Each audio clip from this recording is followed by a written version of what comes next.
your mind, your mental preparation for going on safari is completely different to if you believe the next 10 years are just a zoo where it's all organized and I'm going to walk my way through and tick all these boxes. And I think that's my worry, is that a lot of people think they're just going to walk up to the next 10 years, play out the patterns of the last 10, buy a CRM and win in the real estate industry. You're listening to Elevate, the official podcast of Elite Agent for real estate industry sales professionals, property managers and leaders. With thanks to our partner Connect Now, Elevate brings you the best tools, thinking and strategies to elevate your results. To get access to all of Elite Agent's premium resources, including a detailed episode guide for this podcast, visit joineliteagent.com. And for more information about how Connect Now can make moving easier on your clients, visit connectnow.com.au. Here is your host, Samantha McLean. Hey everyone, Sam here. Wayne Gretzky famously said, "Skate to where the puck is going, not where it's been." In business, times are changing so quickly, it's often hard to predict where that puck might be going. But that is the subject of today's podcast with someone who's well known to the real estate industry that spends a great deal of time thinking about consumer habits and the future. So Nigel Dalton, welcome to the show. Thanks, Sam. It's wonderful to be, again, part of the prop tech community and the whole community of real estate in Australia. It's a fun place to be. I've missed it. I've been working at ThoughtWorks for the last couple of years, who, of course, have worked for a long time with realestate.com.au. I think that's why they had to give me the job, to be honest. But, it's impossible to ignore prop tech in Australia. It is so dynamic and going so fast, and the industry changing rapidly. We've missed you too, actually. Missed you both at REA and on the podcast. And I was going to ask, for other people out there about your role at ThoughtWorks. Tell us a bit about ThoughtWorks and what it is you do there. Well, it's a global company. They kind of solve all the hard technical problems for a number of companies around the world, all sorts of different scales, mostly large. And really, our behavior in the last 10 years has just been like a business generation machine for ThoughtWorks. You remember 2011, Mark Andreessen said, "Software is eating the world." I'm here to report that software ate the world and it's got indigestion. So we're the Pepto-Bismol of software, in that we are helping people unravel the unholy messes that they've made of their organizations, buying too much software, the wrong software, or making a few shortcuts. And over 10 years, the result today is a really complex soup of applications and things. That's a lot of my work. I approach it from the social science side. So we've got engineers, product and consumer experience experts, data scientists, and I'm kind of in the digital operations and transformation group, which is all about the people. I'm a social scientist, really always have been. That's actually my degree of all things. Got back to it at last, and super loving tackling complex organizational issues, particularly around growth, from a sort of a social science perspective. And someone once said social scientists are the sort of people who make really interesting things suddenly sound very boring and ordinary, and really ordinary things sound a bit more interesting. I think I've spoken to you a number of times and time has flown because the conversation's always been so interesting. And I mean, speaking of interesting, you've still got a lot of things going on in and around that role. So last time we were talking, you were telling me about an app called the People Spot. Tell me about your involvement in that. Oh, you're very kind. Allow me to spruik my side hustle. So a group of friends, what did you do in the lockdown? Is, what our grandchildren are going to ask us, I suppose. And what we did in the lockdown was help two friends who are coaches and psychologists bring to life all of that coaching advice, which normally just, coaching goes to the lucky ones, really, in our world. The real estate industry has a real respect for coaching. I got here to tell you, a lot of businesses don't, and it's to their detriment. I've been the benefit of tremendous coaching over the years from executive coaches and just people who were coaching mostly in leadership roles, because it's not a craft you're born with. And you can read a few things, but there's nothing like someone in the moment looking at how you handle things to do that. And so we all had a common interest. Let's democratize coaching. And so we built an app called People Spot. Goodness me, startups are more expensive than I ever imagined, Samantha. It's quite the thing. It's an iOS and Android app.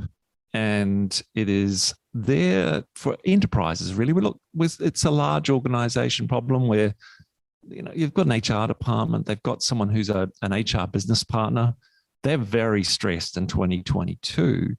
I don't know if you know, occupational safety and health now also covers psychological safety. And so your work cover premiums are going to be based on, are you making it a safe place to work? Have you made any effort at all to give people good skills to front up to those people moments? Now, Australians are the world champions of avoidance. We probably had a few people speak about that. Avoid making a decision. It turns up in the whole, what's that terrible phrase from the real estate industry?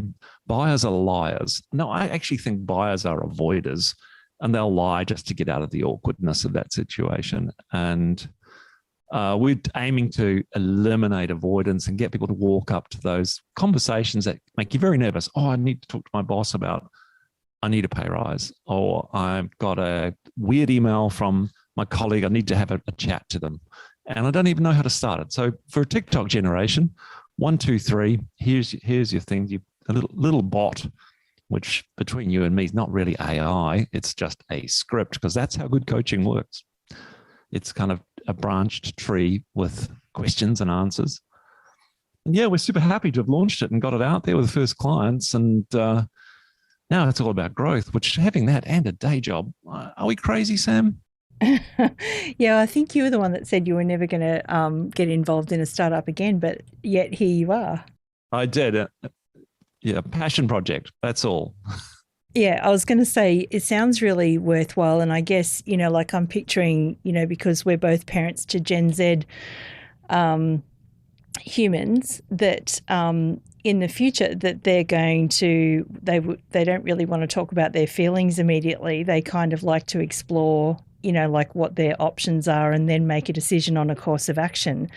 And I think the People Spot is just a lovely demonstration of that, actually, that, allows younger people to sort of, consult with at least something before they jump in and have a conversation they might regret. Gen Z's a good label. Gen F is my name for them, Generation Fortnite. Yep.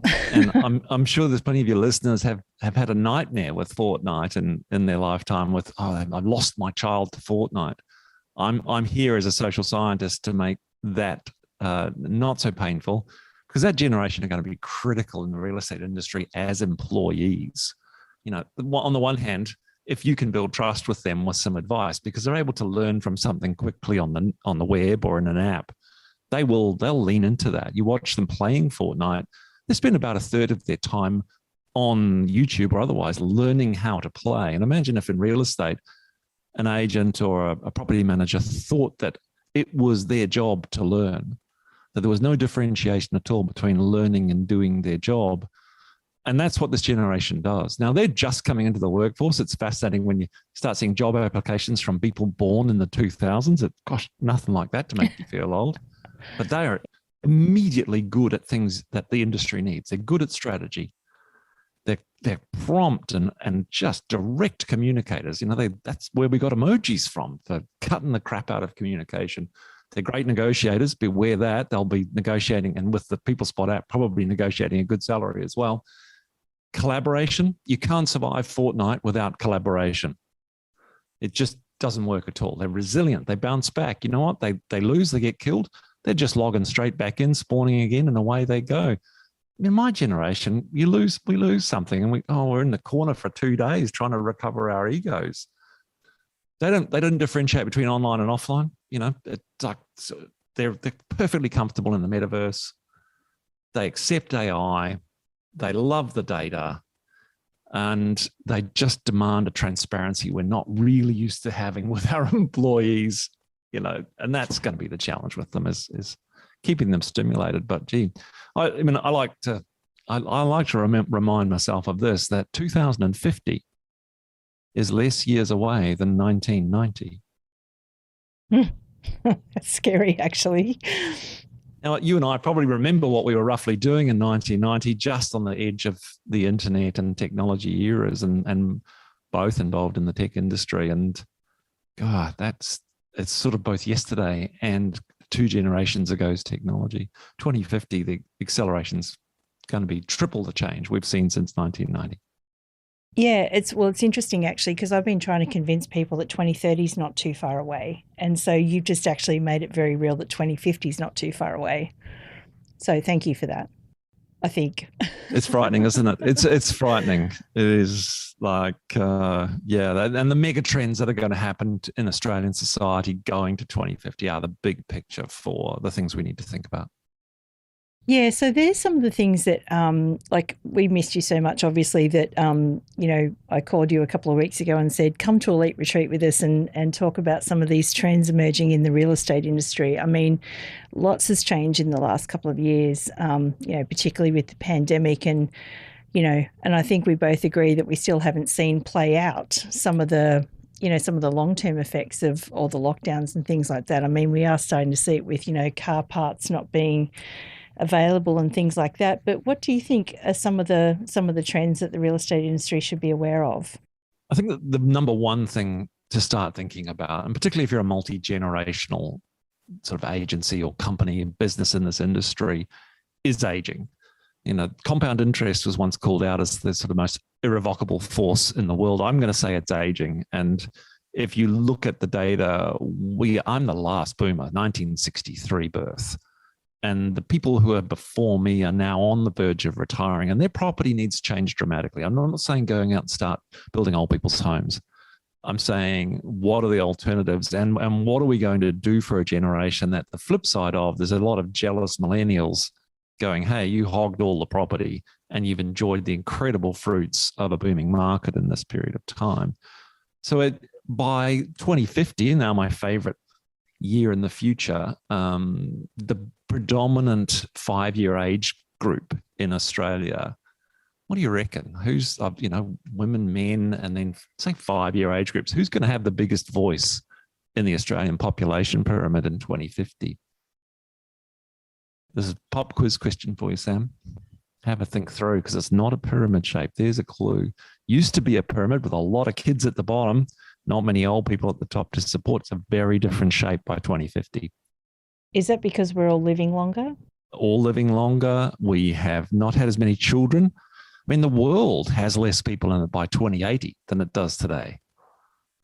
That's a shock, and as long as we don't manage to ruin the environment for those who are left running the place by then, we've probably got a good chance of getting this planet back under control. But the number one age cohort in 2050 is women aged 80 to 85. And they're probably living alone. Wow. Because they'll have outlived any partners that they have, or, suffering. Hopefully, we may have solved it by then, but right now the plague is homelessness for women over 50 in Australia. It's another of my hobbies to try and solve one day. So aging population, and in this intervening period, even financial products that start getting built. Reverse mortgages were hot in 1980s, got very controversial. Someone's going to figure out a humane and fair way of making that happen and distributing money across the generations. But you think of all the boomers, whether it's a stereotype or not, have a home, an investment property, a beach property. They've all got to go somewhere. And I think that's going to be highly impactful on the industry. I don't know if that means with less people to buy, prices are going to dramatically drop in Australia. That's very hard to pick. But what we must make sure we don't get is an incredible gap between rich and poor over that time. And I'm starting to verge into politics, and I know this is a real estate podcast, but I think caring about those things are going to be quite important. What will we want as an aged population? Great access to technology, a really efficient house, energy efficiency, connection to community, very, very much so. And I think those are things that the real estate industry should care about. Yeah, absolutely. There's a lot of technology stuff going on in the real estate industry at the moment. And you touched on it a minute ago, and that's the Metaverse. So you can't, you almost can't pick up, a story in the newsroom on any given day. Like, we're getting a lot of stories on so-and-so sold something in the Metaverse. In fact, I feel like Jimmy Rees missed it in his You're an Agent video, like I sold something in the Metaverse. What do you think about where that's going at the moment. I think we've got to look to that Generation F, the Generation Fortnite, to get a kind of calm picture of what the metaverse is going to mean. Facebook have been telling us for ages there'll be 1 billion people in the metaverse, and Mark Zuckerberg's probably regretting putting that on a giant slide at his annual talk for 4 or 5 years in a row. But like all technology change, there's kind of two things associated with. One, it takes longer than we imagine to make an impact. And secondly, the impact that does happen is 10 times what we expect it to be. And whilst it's taking a long time, it ruins its credibility and we all get bored. But when it comes around, it's going to be a real shock to a lot of people. Now, Gen F will manage it no difficulty at all. They're already living in the metaverse. They have done since the first games started coming out, World of Warcraft, Second Life. We laugh about them. Oh, yeah, Second Life, that's so stupid. Actually, no, they were serious like social experiments on how it could work with people living two lives, online and offline.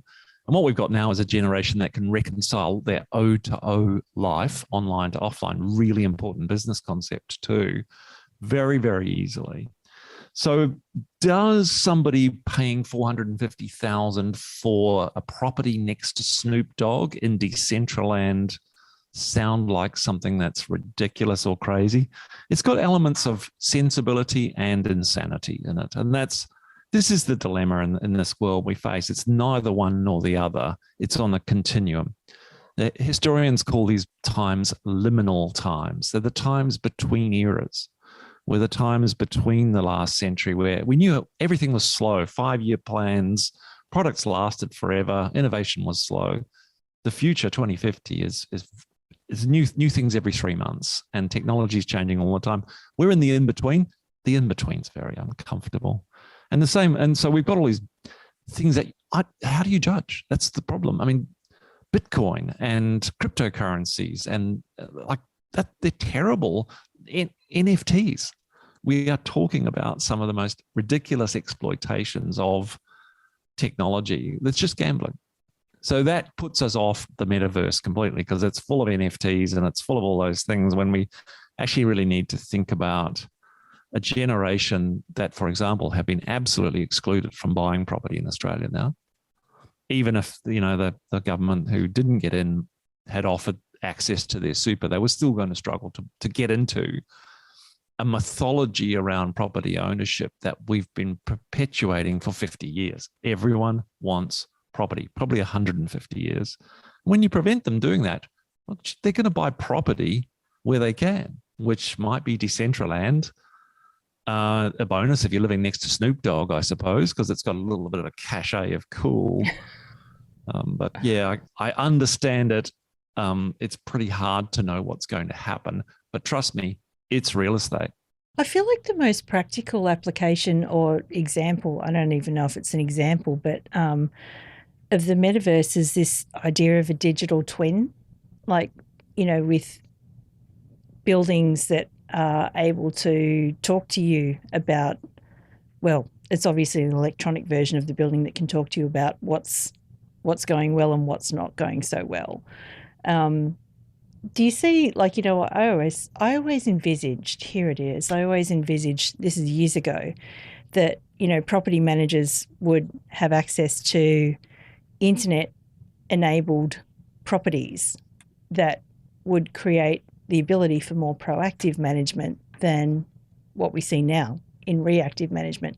I mean, you and I were both around in that dot bomb era in 2000. I can remember Cisco back then. We used to give people tours of this iHome, where the fridge was connected to Woolworths and the coffee pot was connected to the internet, and there was a security system, and it was revolutionary. It was it had some very big routers in the garage, for the year 2000 version of Netflix. But, I would have thought that would have progressed a lot further than it has. Yeah, look, you couldn't find a bigger fan of technology and all those kind of things. I'm building a house in New Zealand at the moment, which will be the retirement home. Ask me how many IoT devices will be in that house, Sam. I'm feeling like you're going to say 0 already because they're just too much trouble. There will be 0 because we're in this transition period where the standards are changing so rapidly. I mean, I've loved my Sonos speaker in my house on and off for the last 5 years. Right now, it drives me utterly crazy because the app's not working so well. It doesn't connect very often. And I think I don't think she'd mind me telling this story, but I was very kindly invited to Tracy Fellow's house. So Tracy she was such a canny investor in property, bought in the downtime in New Zealand. And it's a lovely, lovely house, fully IoT enabled, absolutely remarkable. And went downstairs. She said, look, if you're down there, can you see if you can make that panel work? Because we can't get the lights going in the downstairs lounge. And I'm looking at this LCD panel going, like, where's the turn it off and on again button? Because it was very difficult to understand. No, but they hadn't left the manual, the previous owners. And I'm going, you know what, the only solution here is this is all going to have to be ripped out and just put a manual off and on switch in here. And I think that's where technology is going to go, it's going to feel far more analog. But no, I am connecting 0 IoT devices. I love there's a wonderful witty thing on the web recently of someone going, IoT devices, everything in your home connected. And an engineer had purportedly tweeted back going, I only have one device that is IoT in my house, and it's my computer printer. And I keep a gun in the drawer below for the moment it beeps something I don't understand.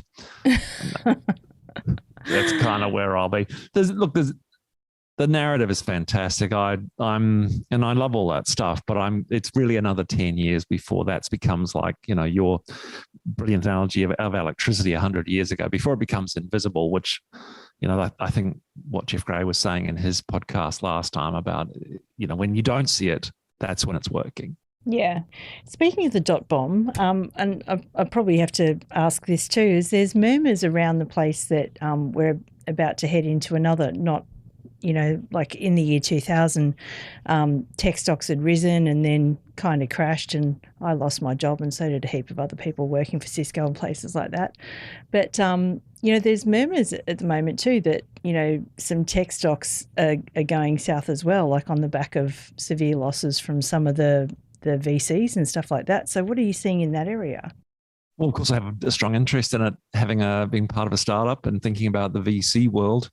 Look, the froth is incredible. And this time around, the 2022 downturn, probably it's a bit of a frontier land for us because we didn't have massive investment in NFTs and blockchain and really unproven technologies. We had the internet and the web, which by 2000, let alone 2008, when we sort of started to see the emergence of Web 2 and Facebook and all those kind of things. I think there's some pretty dodgy things out there that have been exploited, and the pile-on of American venture capitalists into Bitcoin and all of those kind of interesting technologies has been a little bit of a kind of a, like, what do they call them? They've invested like drunken sailors would be the correct metaphor. And that's unfortunate. Now, what happens? They're rich people. They've got tons of money in those funds, more money than they've ever been able to invest. And that's actually been the venture capital crisis in the US for the last 6 or 7 years, is they can't invest it fast enough. They've got a bit loose with the money, and it's gone to all sorts of mad things, which they happily paid ridiculous valuations for their investment. And those have become very sober in the last period of time. Now, my experience in America, having done 5 years there at the dot bomb of 2000 onwards, timing is the secret of good comedy, and making a living, is that America overreacts dramatically.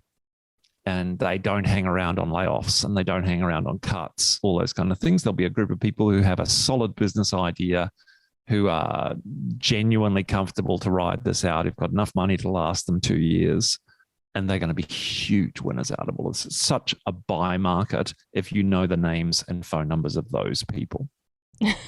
Yeah, no, unfortunately I don't. But, like if anyone's listening and they do, please let us know.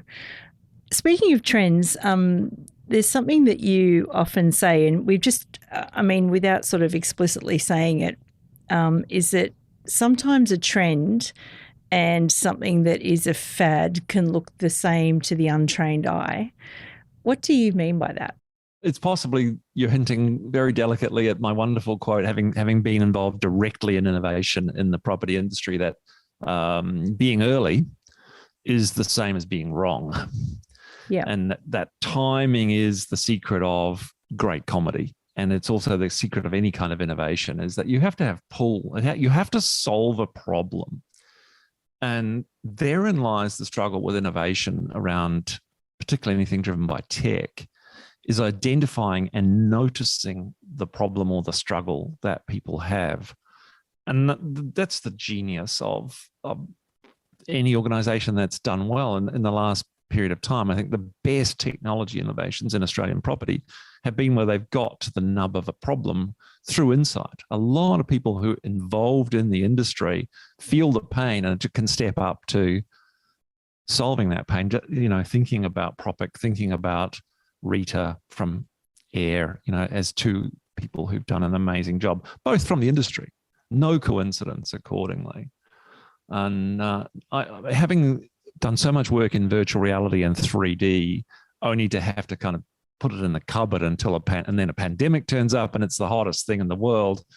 Very ironic for me, but that is the nature of innovation and cutting edge tech. It's really a matter of who can afford to invest in that. And that's the drama of the next period of time. I'm actually a believer right now. I've read a few things since I last saw you, actually. The Innovation Delusion, one of my favorite new books, Leave and Sell. And it's two authors who become absolutely sick of the whole innovation speak, corporate theater around being amazingly innovative and investing in the frothy.com world, all those kind of things. What they're saying is that it's bullshit, and that statistically more new things in the last 20 years have come out of people paying attention to the operations of their business, to the nuts and bolt customers, to the frontline consumer experience than any technologies at all. That the beginning of innovation has been right down in the weeds of running your company. So they're kind of starting the anti-innovation movement and just going, pay attention to running your company, which incredibly ironically is suddenly so hot right now with VCs, that those companies who are keeping their money are the ones who can show they can make a profit, run an organization and serve customers. And I think that's going to be really hot. And I think it's probably less about virtual reality and more about harnessing the software that you've invested in the last 10 years and into customer service and into things where you do supplement the person in the role and don't replace the person in that sense. But yeah, painful lessons learned. So let's talk about that for a moment, because the last time we talked to you, you said you need to go and read a book by Bob Moesta called Demandside Selling 101. And so I did my homework. I did go and I bought the book, the physical book, and read it. You're an angel. Well done. A student. One of the big things that, that I picked up, and it's funny, like I think Bob says in the book, once you start thinking about things in terms of the buy side or the demand side, you can't unsee it. And so I quickly smashed out an article today about my own real estate experience, which, inevitably you have an idea, then you start passively looking, then you start actively looking, and then there's some sort of a trade-off or a struggle as to why you might or might not do that, through to onboarding, and then through to, I think it's habit creation as number 6. Hopefully I've got all of that right. In a real estate context, why do you think this is an important read? It's a funny book. It came to me from a friend in the lean world. So I'm now these days a director of the Lean Enterprise Institute, which is an American-based research and education institute that's trying to take the lessons from Toyota in the 60s, 70s, and 80s from the last century forward into this period of time. That's relevant because they were facing very volatile, uncertain, complex, and ambiguous times, trying to build not only a country, but an industry and an economy out of the ashes of World War II, and bring that forward into the 2020s when there's so much, we're not making so many cars, But we are doing a lot of service-based industries. And how does the lean thinking of that go to this point? So one of my lean colleagues rang me up and said, you've got to read this book. And I'm going, oh my God, sales book. I mean, I'm the world's worst salesperson, I know, but do I really need to read a sales book? He's going, no, it's not a sales book. It's a lean book, because it is all about going to what we call the Gemba, walking with the customer and in their shoes. And so I read it, and oh my goodness, I was shocked, because I honestly thought Clayton Christensen had invented the concept of jobs to be done. And turns out it's Bob. And Bob loaned it to the Christensen Institute, and Clayton made it famous accordingly. But gee, it's a good book. Chapter 3, Lombardo Real Estate. He doesn't actually name it in the book, but a little bit of research on the internet helps you find it. To tell his story simply, I mean, young guy, not great at learning, a few disabilities, really tunes his eyes and ears and gets some tremendous guidance from a salesperson early in his career when he go about being a marketer in bench tops for kitchens. And he learns the one simple fact of, actually, if you want to know how to sell more of these, you better go and actually work at what the equivalent of Bunnings in the US and talk to customers. And the two little things he takes away from that, so brilliant. Like, people cannot actually envisage an entire bench top from a 1-inch square sample. And having 8 shades of white or cream is less useful than having 2. And he uses that advice and gets it done. And, their sales go up immeasurably. He takes that years later and invests as a slightly wealthier bloke into Lombardo Real Estate, which are a property developer in the Midwest. They're a small one. They're, probably like a lot of Australian property developers. They can have got enough capital to invest in a street, and they'll build spec homes and, plans, good marketing, remember gatefold brochures, even have those kind of things. And he takes the same approach of noticing and listening and observing to that thing. And the two great things I love out of it are, he discovers that the struggle that people are having is not choosing a house. Like, that isn't the problem. There's plenty of choice, and they like the houses. The struggle they're having, which starts on Thanksgiving, when they've got the family around doing the big family event in American culture, and they've got to do the entire catering and the dishes and the cleanup. And mum goes, do you know what? I'm done. That's it. Got kids in their 20s with kids. We're not doing this anymore. Like, we're going to their place next time. We've done this for 25 years. No, we're done. And you know what? To solve it, we'll move to a smaller house so they can't come. And that's the moment. You've then got sort of 100 days to find a solution to that particular problem.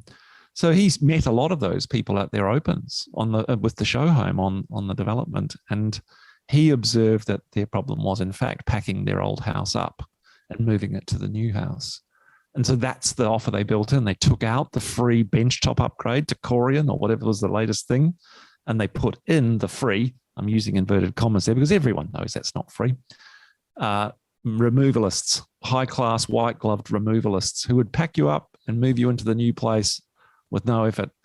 I think that unleashed about 25% more sales because he was so brilliantly spotting the struggle. And then he saw a second struggle, which is they had too much stuff, which I can tell you, if you look behind me, those lucky enough to be online, I have too much stuff too. And I'm anticipating a move of my own in a couple of years. That's going to block me moving. Absolutely. Oh my goodness. It's just 2 40-foot containers worth of stuff. Do I have to sort it? He solved that by having things go to a little pavilion on the street that they were developing, which was only there temporarily. And they could lay out their stuff, and your niece who's getting married next year could come and pick up that dining suite next year. And the rest could go to charity, but you weren't forced and pressured into it. 2 insights. Seeing the struggle, I think the total like 60, 70, 80% increase in sales for that little property developer. And who couldn't do with that in these times? So simple, actually free to do, free to go and get those insights, but you've got to have the eye for it. I feel like that's that's real innovation too. When you see the struggle, and I mean, it made me think about when I read the book as instructed. It made me think of my own struggle actually. A year and a bit ago when we moved to Queensland, like it started with, I'm pissed off with Sydney. I don't want to live above the freeway anymore. Then the pandemic hit. Then it was like, oh, let's go and see what the Gold Coast is like because we've been to Arak a few times and we like it up there. And then it sort of turned serious the second that Amy left school. So then we went into that stage 3. But then, because of the pandemic, we looked around and ended up finding something perfect in Runaway Bay.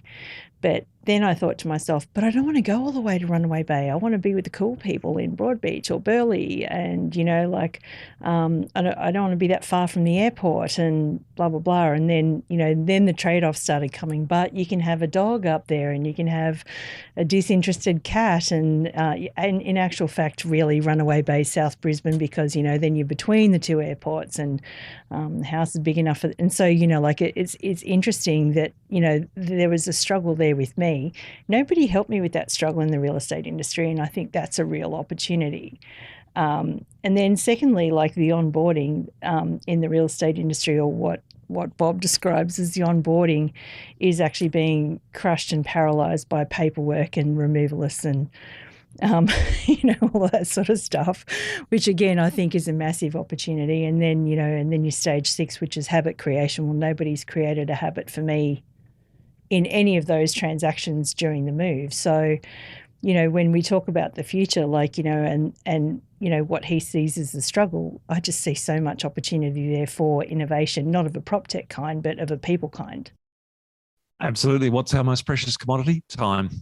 You don't have any more. You can't make any day of the week. So getting help with those things.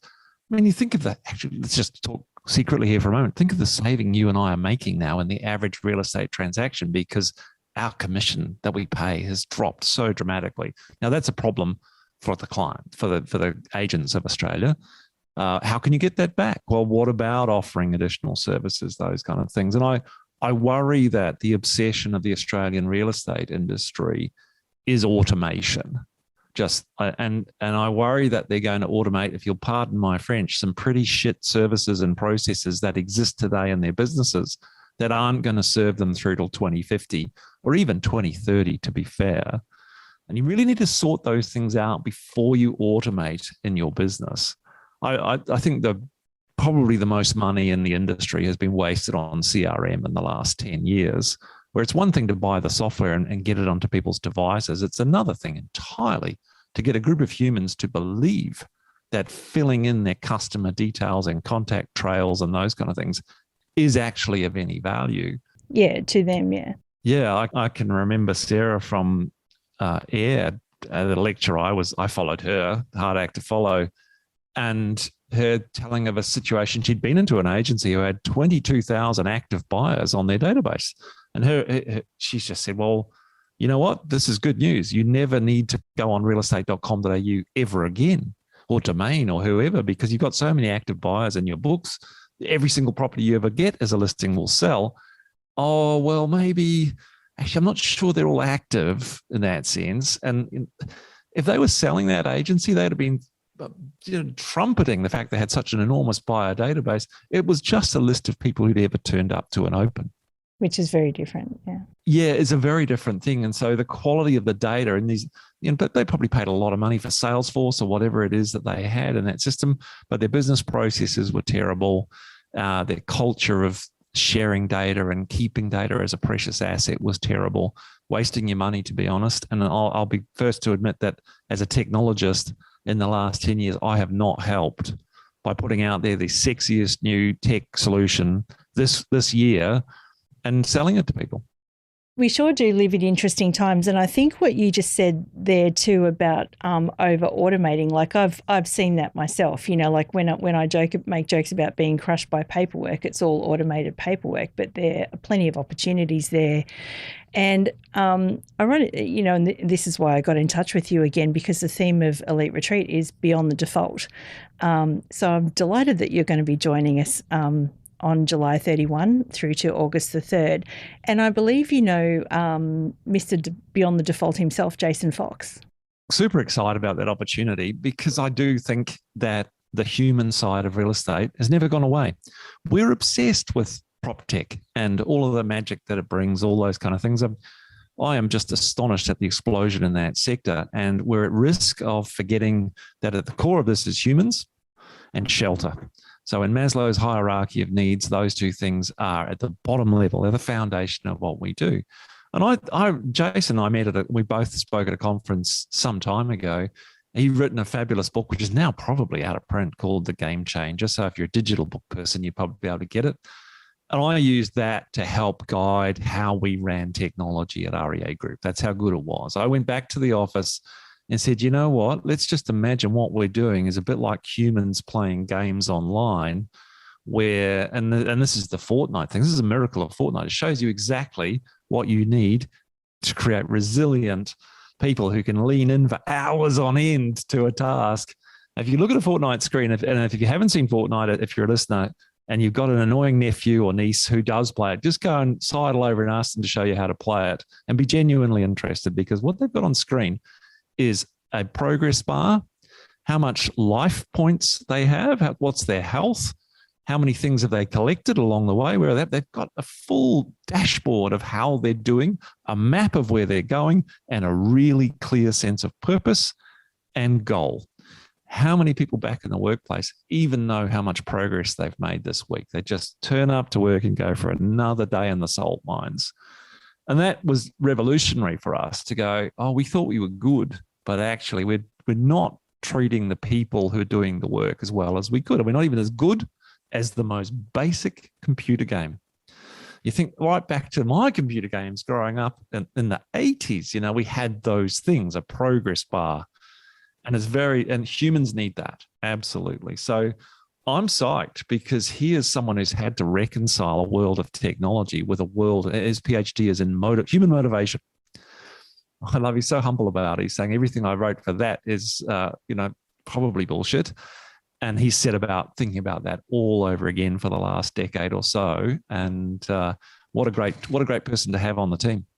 It really does make sense to me, though, the idea of, and it wasn't until talking to him and talking to you, and I'm so delighted that you're going to be talking together at this event, but this idea of, we always design our courses with the idea of, getting a reward every time you complete a stage, and then I look back and I thought, well, actually, that's why Transform works, is because we reward people at every stage instead of just, it just being like work. It's like work, reward, work, reward, work, reward. So, it'd be really interesting to hear you two jamming about that. Look, my favorite metaphor of what the next 10 years is going to be about is it going to be a jungle or is it going to be a zoo? Now, there's at times we've felt the industry was a bit of a zoo, but in a more scientific sense, two experiences where you're both going, and both of them you're going to discover wild animals, amazing exotic creatures, right? So which one of these is your perception of how the next 10 years is going to be? Because if you go to the zoo, I guarantee you within 2.5 hours, you've seen every exotic animal on the planet in a perfectly organized walkway with ice creams on the way. You get to the end. If you haven't seen the alligators, you're extremely disappointed. You went to the tigers at feeding time. And a lot of people think the real estate industry is going to be like that. It's all laid out for them. If they just tick the right boxes and you turn up at the right time, they will see everything and everything will lay out. And I'm here to suggest, in fact, the next 10 years are going to be more like a safari in the jungle. And if you've been on safari, Sam? No, I haven't. It's I'm not a camping kind of girl. Right. Well, in the fine print signing up, it says we do not guarantee you will see one animal on this trip. It's just every possibility you will reach the end of this safari and all you'll have seen is landscape. You will have encountered nothing. So out of the bush equally could come a charging elephant, which could be Google in the real estate industry. And you just don't know. Your mental preparation for going on safari is completely different to if you believe the next 10 years are just a zoo where it's all organized and I'm going to walk my way through and tick all these boxes. And I think that's my worry, is that a lot of people think they're just going to walk up to the next 10 years, play out the patterns of the last 10, buy a CRM and win in the real estate industry. Yeah. Well, what I'm really interested to hear about at the event is who you think might be the elephant charging into the room, because I know you've got some pretty interesting ideas on that. But we might just leave it there for today. If you'd like to buy tickets and come and pick Nigel's extraordinarily large brain, eliteretreat.com.au. He'll be with us the whole time, and I'm absolutely stoked.